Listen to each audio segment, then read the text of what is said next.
Hi friends. మీలో ఎంతమందికి ఇవి తెలుసు? మీకు గనక తెలుసుంటే కామెంట్ బాక్స్‌లో కామెంట్ చేసేయండి.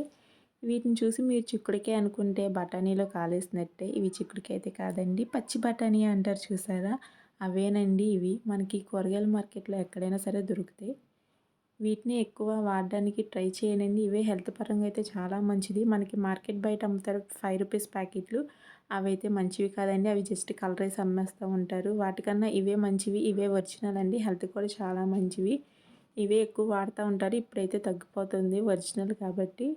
ఇవి ఎలా స్టోర్ చేసుకోవాలో కూడా నేను చూపిస్తాను. ఇలా గాజు సీసాలో తీసుకునేసి అందులో టిష్యూ వేసి బఠానీ వేసేసి మళ్ళీ పైన టిష్యూ పెడితే మీకు చెమ్మ లాంటిది ఏమి తెక్కకుండా ఎక్కువ రోజులు నిల్వ ఉండడానికి ఇలా కనుక పెట్టేసి మీరు ఫ్రిడ్జ్లో ఎన్ని రోజులైనా పెట్టుకుంటే అసలు పాడవనే అవ్వవు. చాలా రోజులు నిల్వ ఉంటాయి. ఇవే వాడడానికి ట్రై చేయండి. హెల్త్‌కి కూడా చాలా చాలా మంచిది. ఈ వీడియో నచ్చితే లైక్ చేయండి. Thank you.